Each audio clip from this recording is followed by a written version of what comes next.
Home Society, we believe that talking, discussing, and exploring ideas together is essential to the design process. Our goal is to create a platform with a new vision of micro and macro trends within this industry, generating added value for the design lover community. Design Talks includes 10 interviews with leading architects, designers, and showrooms to discover and discuss about what's trending and the whole creative process behind any project. I'm Susana Ramos, and I'm honored to have today as our guest of Home Society Design Talks, Jeromee Lee of HBA Shanghai, one of the most prestigious hospitality design firms in the world. Hello, Jerome. Thank you so much for being here with us. Hello. Thank you. Thank you for having me for this interview. It's a pleasure to have you on Design Talks.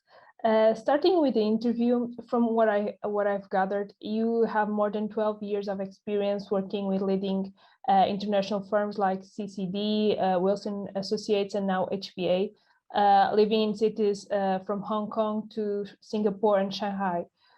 Could you tell us a bit more about your story as an interior designer?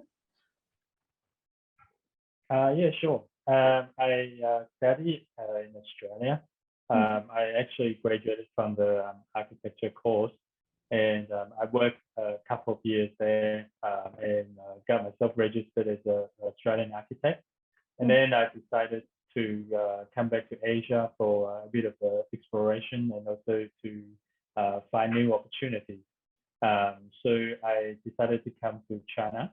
So I actually had about 20 years of work experience doing design most of the time. Started with architecture, but then I shifted myself more towards the interior.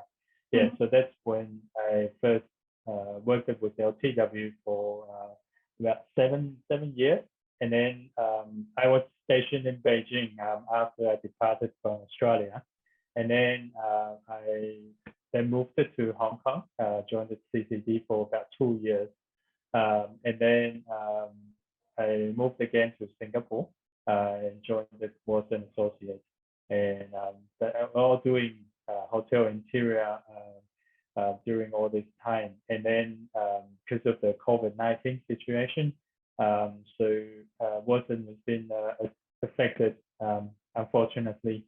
Yes, so I then decided to join the HBA in Shanghai as they are opening up a new division for HBA office, because they only have a studio, HBA studio in China originally. Yeah, so when they were deciding to set up HBA in China, so I think this will be a great opportunity. So then I come back again to work in China. Yeah, as I was quite familiar with the China market. Yeah, so it was actually quite a good transition, but still doing the hotel design throughout the time. Yes. And why did you decide to focus on this particular area of interior design? I would say it would be about the first time when I came to China, as in 2008.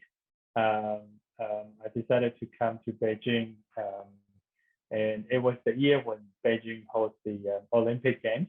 They had the city like managed in a very pleasant way, so I felt that the city is very inviting. And then also at the time, LTW, it's also a hotel design firm, originally from Singapore. Back then, they just set up an office in Beijing, and I decided to join and work in the Beijing office.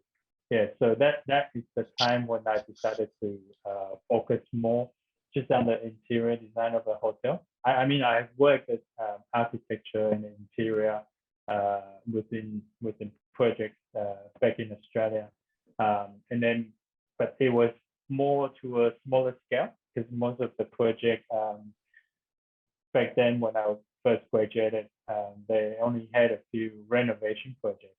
But that's when I first worked in the hotel ID and the architecture side. So when I had this opportunity to move to Beijing, I like doing hotel design, the interior as well, because it's very interesting. I mean, you don't have the architectural regulations to bound is more larger scale in terms of the market was booming at the time when Beijing hosted the Olympic, and they have lots of interesting hotels all about to open. Yeah, so that's the time I decided to focus just on the interior of a hotel design. Yeah. Okay, and you have a vast experience working in some of the world's fastest growing and the most demanding property markets. Do you believe it influenced your work methods or signature style in any way?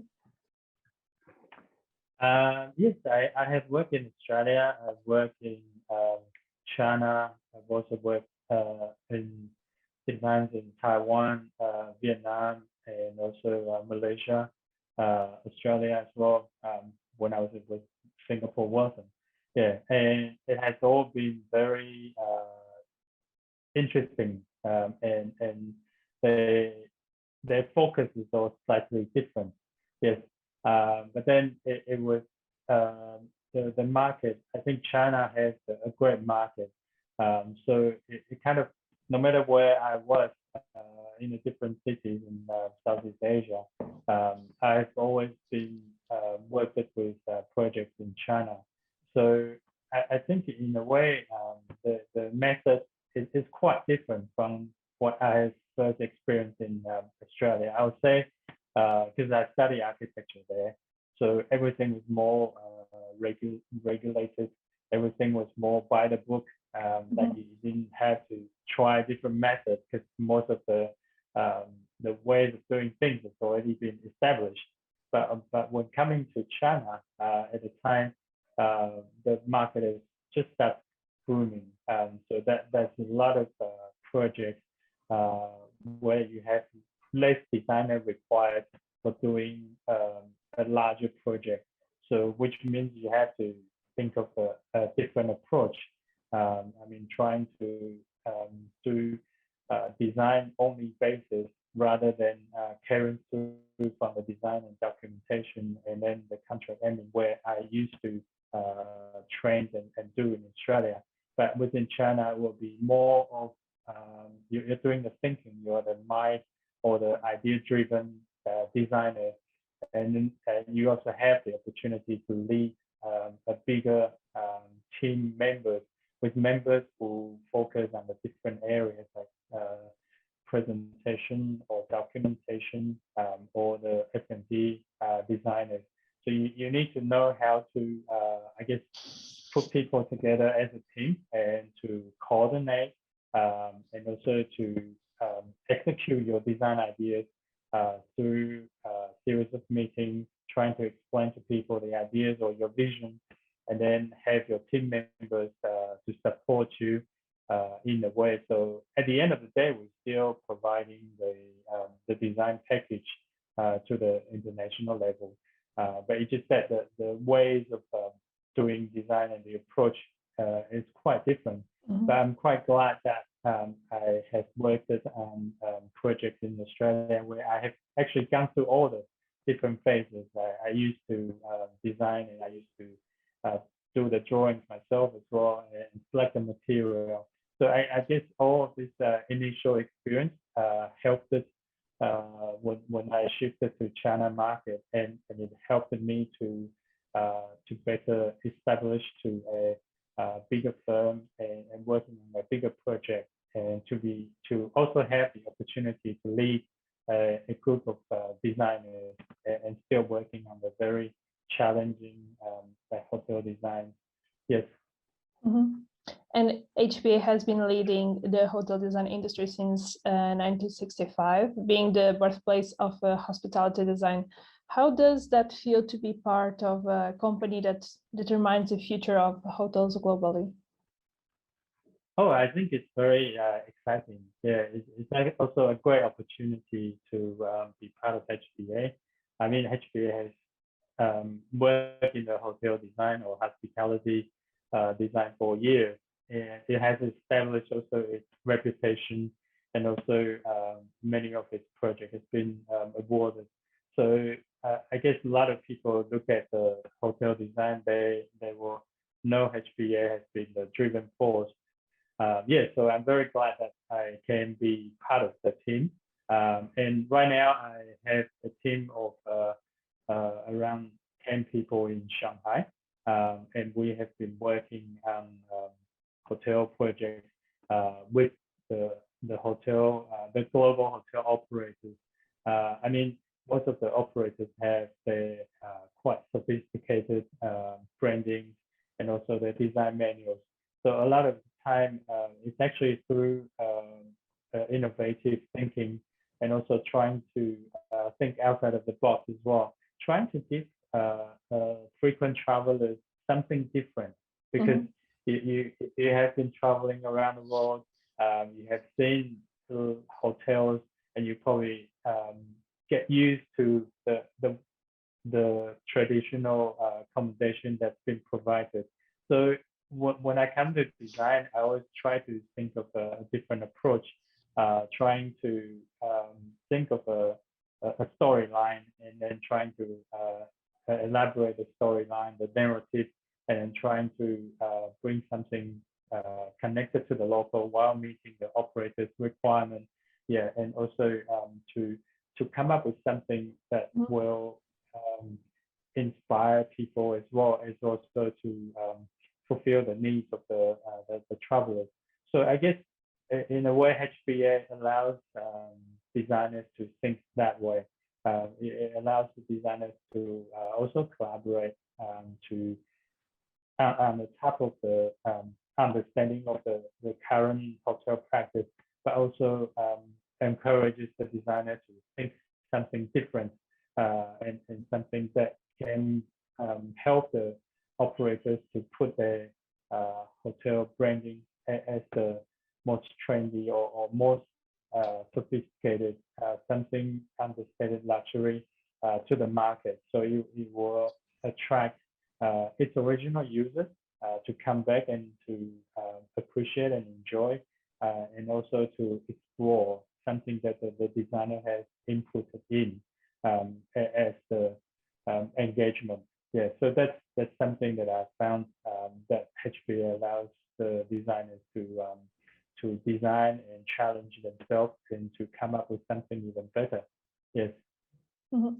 And perhaps you can tell our listeners about a project you have worked on with previous clients of yours, and some of your favorite memories of designing. Yes. Okay, that's always a very tricky question, because I mean, working in China, it's something quite different, because the economics in China has been very driven very fast, and also the investors has a different approach, and also the scale of the project is not regular. So I'll say each project is all different from one another. So even with the hotel, sometimes you get like a large scale of a high rise, or sometimes you get like a low rise of a resort kind of a building. So I've worked through actually both of the types. So I found the challenges that you have is to build up this mutual relationship with the owner, and also trying to understand their needs, because as a hotel designer, we frequently have the dual obligation. One is to the owner of the building, who pays the design firm to carry their design. But at the same time, we are also being recommended by the hotel operator, who recommended the design firm to the owner. So we need to fulfill the needs of the both parties. Because for the owner's point of view, sometimes they might be looking at the cost issues, and also the date of the opening, and also whether the money has been spent, whether they get the values and the design aspect. But from the operator's point of view, we need to fulfill we need to understand the brand standards, and also to establish the well information within the design, and also to elaborate on the design and also on the hotel images. Yeah, so on top of that, we need to fulfill the both parties at the same time. Yeah, so the projects that I've worked on, I've worked from the design phases to the opening in China. The earlier work that I have done within LTW during the 7 years, some higher projects, and also Shangri-La project. Yeah, so those projects, I'll say it was more challenging because the time that's been involved sometimes it's quite dragging, because the first project I worked on actually took about 6 years to see the hotel opening. So you could imagine that we've gone through the design and we have done the documentation, but then the client side, they have changed the owner, and they've changed the representative. So they came back to us and come up with a different requirements and their approaches. So we then have to go through some of the design, and even though that we have done the documentation, but then we have to revisit the design as well. And also because for the hotels, they have the F&B outlet, which is later driven because the market needs to be properly evaluated to decide what cuisines they'll be offering. So the operators were actually decided that probably a year or year and a half prior to the hotel opening time. So you could imagine the project that we have worked on for such a long period of time. Then sometimes the F&B concept has been no longer fitting to the market, or people's interest has been changed slightly because the local market suddenly more open up to the Western food, or they are expecting something more interesting rather than something more traditional local cuisine. So these were the kind of the things that we will be facing most of the time. And also another thing is the design process. Yeah, and you have to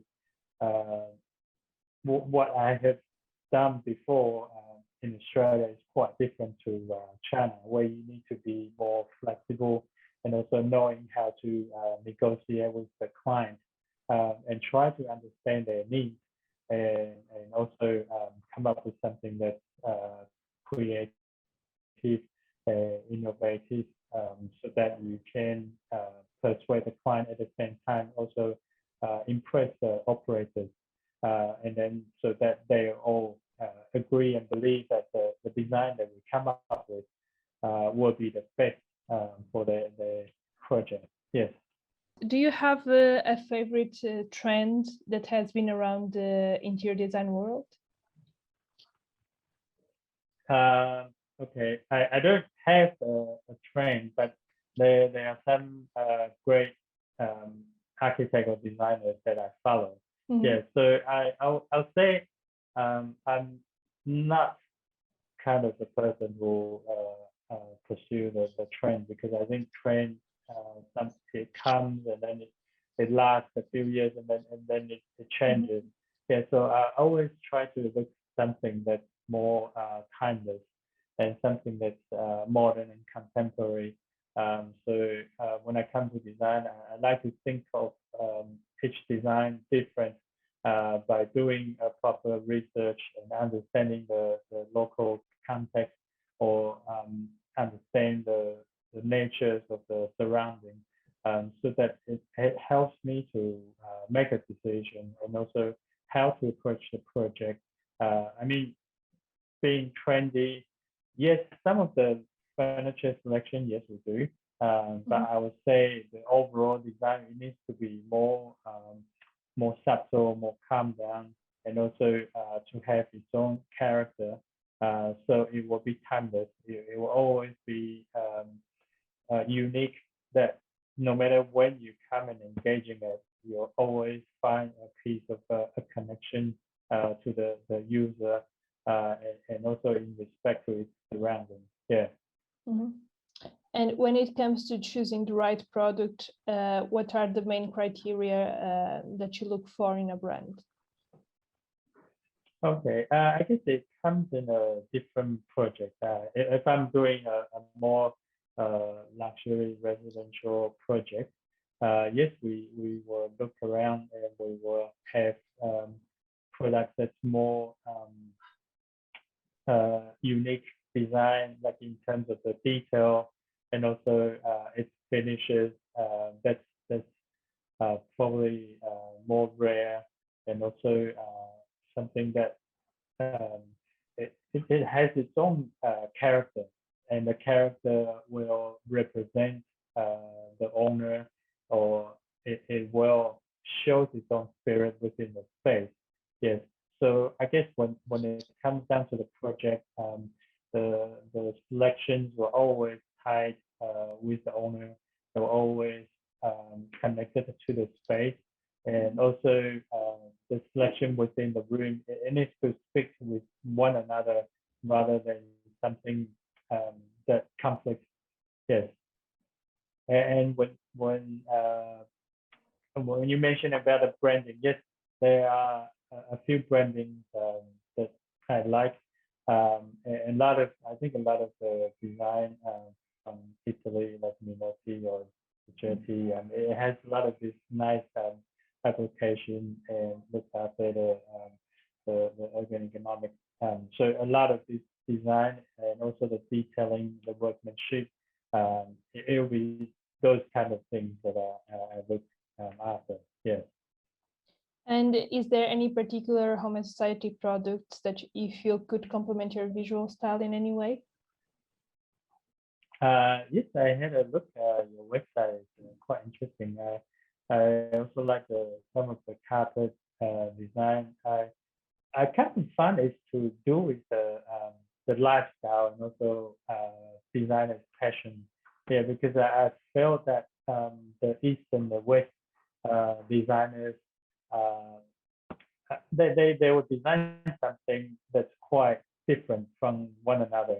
Because if you look at the Western design, it's more colorful, more passion, and something, you know, you're less bounded by the rules. You can go freely. You can have a design concept, and then you can go from there. But as for the Eastern designers, the Oriental design, it's something will always be bounded to its tradition, its history, and then it will always be more kind of a Zen kind of approach. I guess it's also to depend on the preferences also from the different market of the people, but also at the same time, I think that there's a range of selections that you can do, and I found it from the home society product very interesting as well. Some of the design are very colorful. Some of the design it has different aspects. Yeah, so I like to browse through some of the products, and also sometimes it also helps me to think of something more creative or something slightly different. You know, I guess it's all how designers working. Looking at interesting design pieces, it helps you to inspire on your own design progress as well. Yes. And just to conclude our interview, what is the best advice that you could give to any designer? Oh, okay. That's a good question. I always think that designers can you can design anything, but the process of finding what you're good at design, it will take time. But once you get there, you will get there.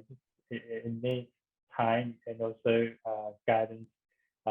So I guess it will be good to actually find a good mentor who will show you or share with you the direction of the design, or to share with the principles so that you can take off from a more clear direction or the areas of the design that you enjoy doing, because you need something that you like to be able to stay on the track for a decade or even more. But, I mean, the design process is always very time consuming, very dragging. But once you see your designs has been executed the way how you had envisioned, I think that's more rewarding and something that keeps the designers, taking the whole process again, being tortured and design. But finally, you see your design and everything is worth it, and then you restart again a journey. Yes. Yes.